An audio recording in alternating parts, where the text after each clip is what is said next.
kuna siku mtu aliwatukana pale tusi la kwenye bar, mkapoteza network.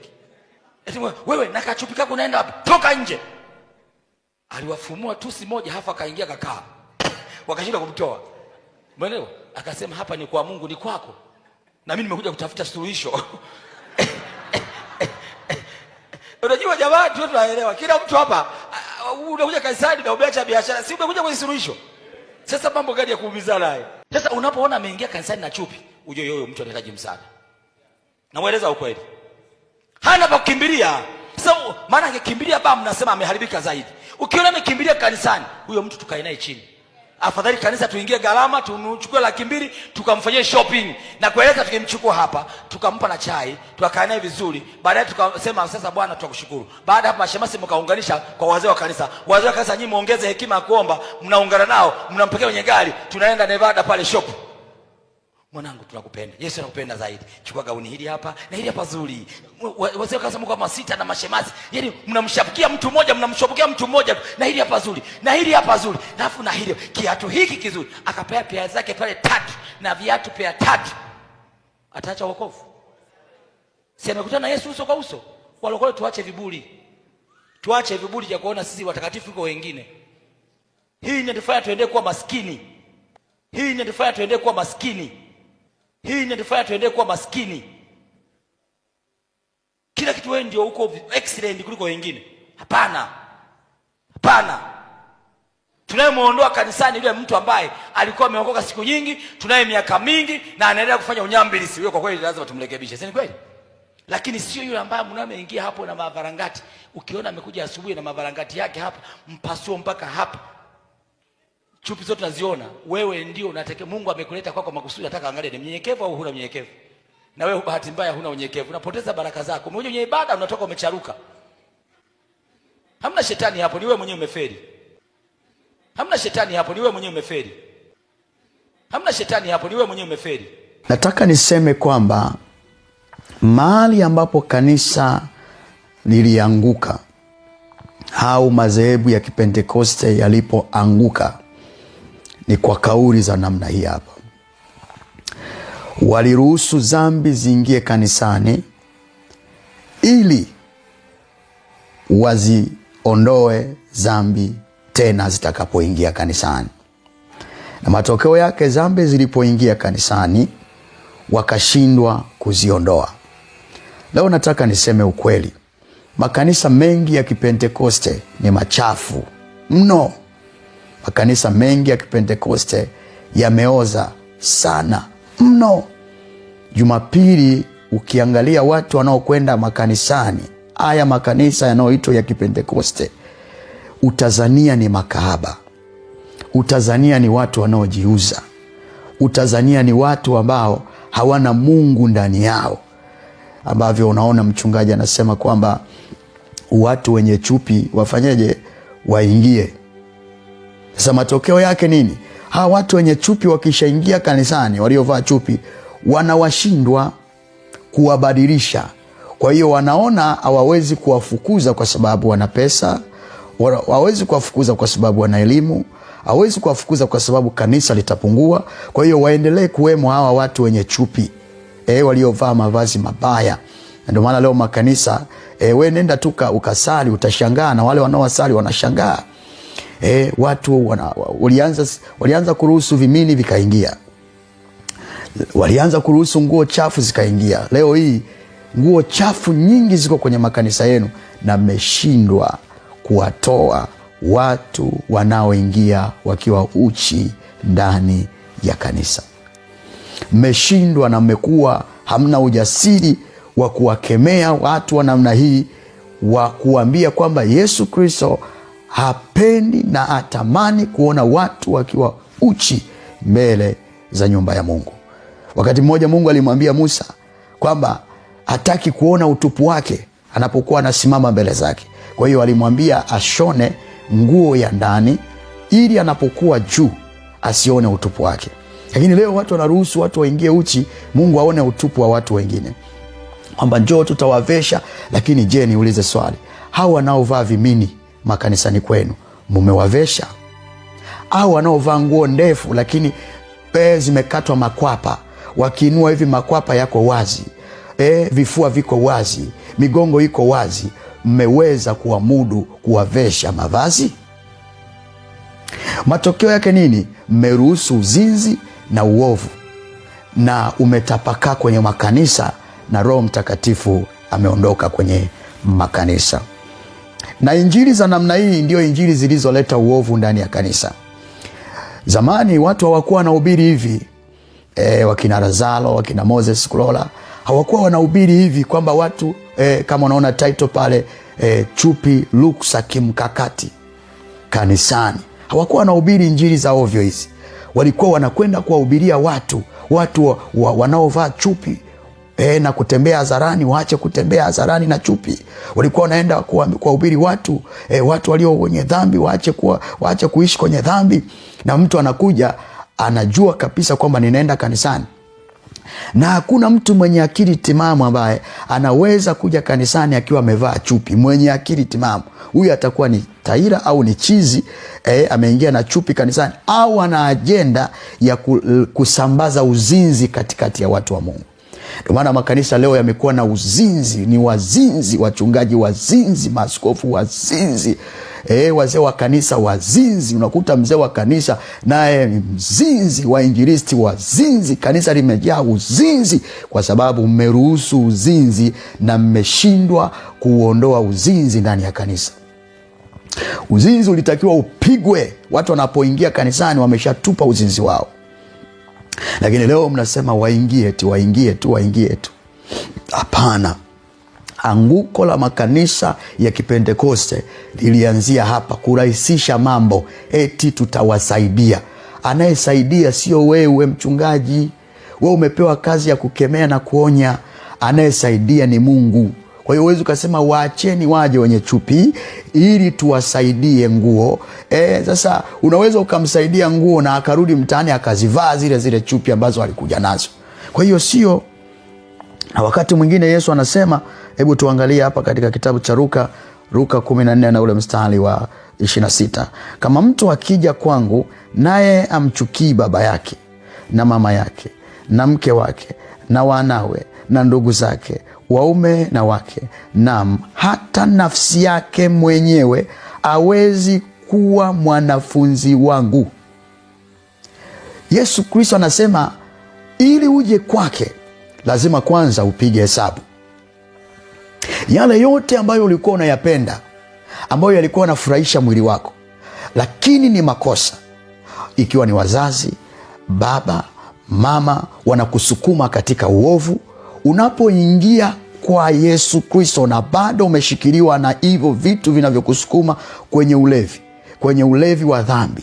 Na ndio maana ametolea mfano wa baba, mama, watoto na nini, au ni watu walio karibu yako, ni vitu vilivyo karibu yako, au kujichukia wewe mwenyewe. Biblia inasema ya kwamba mtu huyu hawezi kuwa mwanafunzi wa Yesu. Kwa hiyo ukiona mtu anakuja na chupi kanisani na mavazi ya mpasuo, mavazi ya aibu, vitu vichafu vinaonekana kanisani, dada akikaa chini akiinama chupi wazi, mipasuo mpaka karibia sehemu zao za siri, halafu unasema eti atabadilika taratibu. Mpaka lini? Niwaulize swali wachungaji wa Kipentekoste, wachungaji wa EAGT, wachungaji wa TAG, wachungaji wa kanisa sijui PEFA, sijui LPT, sijui na makanisa mbalimbali. Niwaulize swali, hawa watu mnaosema watabadilika, mbona mpaka leo hawajabadilika? Mbona mpaka leo mavazi ni ya aibu makanisani kwenu? Mbona mpaka leo watu wanatembea uchi makanisani kwenu? Mbona mpaka leo hawajawahi kugeuka? Ni wangapi mliowanunulia mavazi ili wakabadilisha nguo zao za aibu? Mmeruhusu dhambi. Ndio maana waimbaji wenu wako madhabahuni wakiwa uchi. Viongozi wenu wa idara na makanisa wote wako uchi. Ni aibu, ni dhambi. Na ndio maana Roho Mtakatifu mmemuondoa kanisani. Mmebaki kushandalize kwa hisia, kushandalize kwa lugha ambazo tayari Roho Mtakatifu alishaondoka. Mmebaki kushandalize na mapepo ndani yake, kwa sababu mmeruhusu dhambi. Ni kanisa lenye jina ambalo linaonekana makanisa yenye majina yaliyo hai, lakini yamekufa. Leo tunajifunza kwa nani sasa leo? Ikiwa makanisa ambayo yalikuwa ni makanisa makubwa na maanzilishi tuliokuwa tunajifunza kwao, ambao pengine hata wazazi wetu wametokea kwenye hayo makanisa na sisi tumelelewa kwenye hayo makanisa, mwisho wa siku wana dhambi zimetapakaza namna hii, tukimbilie wapi? Ndio maana mwisho wa siku tunasema mahali sahihi pa kukimbilia ni kwa Yesu. Sasa Bwana Yesu anasema mtu yoyote asiyechukia, anasema mtu yoyote asiyechukua msalaba wake na kuja nyuma yangu hawezi kuwa mwanafunzi wangu. Maana ni nani katika ninyi kama akitaka kujenga mnara asiketi kwanza na kuhesabu gharama kwamba anavyo vya kumalizia? Wachungaji tunatakiwa kuhesabu, watu wajue kwamba uokovu ni gharama. Lazima wakae chini wapige hesabu kwanza kwamba sisi tuko tayari kuokoka au tuko tayari kuendelea kwenye maisha yetu ya dhambi. Tusifiche ukweli wa gharama. Tuambieni watu gharama. Tuwaeleze watu gharama. Uokovu ni gharama, ili watu wajue kwamba ni wakae chini wapige hesabu. Yaani mtu awaze kwamba nataka niokoke. Lakini kuokoka kunatakiwa ufate hiki, uishi hiki, ukae hivi, ufanye hivi, utembee hivi, mbele ya jamii uonekane hivi. Lakini tumeficha hizo gharama, eti turuhusu watu waingie. Alafu anaongea hapo kwamba wale wanaoangalia wanajikwaa. Ni kweli wanajikwaa. Watu wanakuja kanisani ili wauone, wasikie neno la faraja la kuishi maisha ya utakatifu. Sio waje kanisani tena wakutane na uchafu ambao wanakutana nao barabarani, ambao wanakutana nao maofisini mwao. Hapana. Lazima tuwe na tofauti. Leo kanisa na mahali panapoitwa madangulo, hapana utofauti. Udangulo umejazana hivi ndani ya makanisa. Sasa mimi nimekuja kuwakemea na kuwaonya makanisa ya Kipentekoste, mnapeleka watu kuzimu kwa sababu ya kupenda fedha, kwa sababu ya kunyamazia uovu ndani ya kanisa. Mnatia aibu. Mnatia aibu. Uokovu sio hivyo. Uokovu ni badiliko. Biblia inasema ni kuvua ule utu wa zamani na kuvaa utu mpya. Sasa utu wa zamani ndani ya kanisa unatafuta nini? Lazima mbadilike. Nilikuwa ninazungumzia kwa habari pia ya harusi, sherehe. Huwa mara nyingi ninaona sherehe za Kipentekoste, wale wanaokuja kufunga ndoa wako uchi. Wamevaa nguo wamevaa shela ambazo zinaonyesha mpaka ngozi za ndani ya miili yao. Vifua viko wazi. Huku migongo iko wazi, makwapa yako wazi, nguo zinazobana mpaka, yani zimebana kalio mpaka hivi, yani mpaka akija kuivua lazima mistari ya nguo ionekane katika mwili wake. Imebana hivi. Dhambi zimeruhusiwa kanisani. Tusitafute hekima ya kuruhusu dhambi ndani ya kanisa. Tuzikemee dhambi. Tusizipake mafuta dhambi kwa mgongo wa kuonyesha wema, wakati ndani yake kanisa linaangamia. Lazima kanisa lirudi katika mstari. Kanisa lirudi katika nafasi yake. Kanisa likae kwenye position yake. Limeshaondoka kwenye position yake. Na nani wa kukemea haya? Hakuna. Watu wengi wanaogopa. Sasa sisi ambao tumeitwa na Bwana hatutanyamaza. Lazima niseme, makanisa ya sasa ya Kipentekoste mmeoza, nyinyi na maaskofu wenu, kuanzia makanisa ya TAG, makanisa ya TAG, EAGT, makanisa yote ya Kipentekoste mumeoza, nyinyi na wachungaji wenu. Lazima niwaambie ukweli. Lazima tuseme ukweli. Wala tuwezi kunyamaza eti kwa sababu eti ukisema hivyo watu wengine wa dunia watashindwa kuokoka. Lazima tuseme kuona wa dunia waone. Mtu anajiuliza maswali, niokoke nifanye nini sasa? Maana nikiangalia kule naona kama mavazi wanaovaa ni kama nayovaa mimi huku napoenda kujiuza. Lakini zamani watu walikuwa wanajua ukweli kwamba mimi naishi kwenye dhambi, nikimbilie kanisani nikatubu na niache dhambi. Leo hii watu wanaenda kanisani kama show off. kwenda kuonyesha mavazi yao, kwenda kuonyesha mili yao, kwenda kuonyesha magari walio wanashindana kununua magari, gari hili gari lile, kwenda kutafuta umaarufu na si kwenda kumfanyia Mungu ibada. Lazima kanisa tugeuke katika jina la Yesu Kristo. Amen. Biblia inasema lazima mpige hesabu. Watu lazima wajue wokovu ni gharama, ni kubeba msalaba wewe mwenyewe na kuacha dhambi, wala sio kubebewa msalaba na mtu mwingine. Kwa hiyo lazima niwakemee, na Mungu wa mbingu na nchi awasaidie. Mbadilike. Kanisa la TAG mbadilike. Kanisa la EAGT mbadilike, na makanisa yote ya Kipentekoste mbadilike. Kemeeni mavazi mabaya ndani ya nyumba ya Mungu. Ondoeni uzinzi. Uzinzi umejaa kwenye makanisa. Uzinzi. Watu wanatembea. Hebu tuangalie na hili andiko kidogo hapa. Watu wako uchi. Tuangalie katika hili kitabu hiki angalau hapa katika Ufunuo. Anasema Ufunuo wa Yohana 16 mstari ule wa 15. Na tazama, naja kama mwivi. Heri akeshaye na kuyatunza mavazi yake, asiende uchi hata watu wakaiona aibu yake. Mungu hataki watu watembee uchi. Manake ukiwa uchi katika mavazi ya kimwili, hata mavazi ya kiroho uko uchi. Uwezo ukasema eti niko uchi mwilini lakini rohoni nimevaa. Wewe acha uongo, tapeli wewe. Ili uonekane umevaa mavazi katika ulimwengu wa roho, umevaa vazi. Biblia inasema eli mtu yule atakayetunza vazi lake, asitembee uchi. Eli mtu yule. Na Ufunuo 3:18 anasema, nakupa shauri ununue kwangu dhahabu iliyosafishwa kwa moto, upate kuwa tajiri, na mavazi meupe upate kuvaa. Anasema upate kuvaa, aibu ya uchi wako isionekane, na dawa ya macho ya kujipaka macho yako upate kuona. Wote wanaoingia kanisani wako uchi, ni vipofu. Na wachungaji wanaoruhusu wanawake vijana waingie uchi, miregezo na minyoo ya kila namna. Leo hii kuna hata wanaume wanaosuka ndani ya kanisa, wanaovaa hereni ndani ya kanisa. Tena unakuta ni wapiga vyombo, wanasuka rasta, wako ni wapiga vyombo. Hilo ni anguko, ni ukengeufu.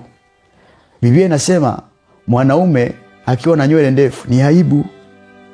Sasa leo tumejazana wanaume ambao wako hovyo, wanawake wako hovyo, mabinti wako hovyo, wananuka uovu na dhambi.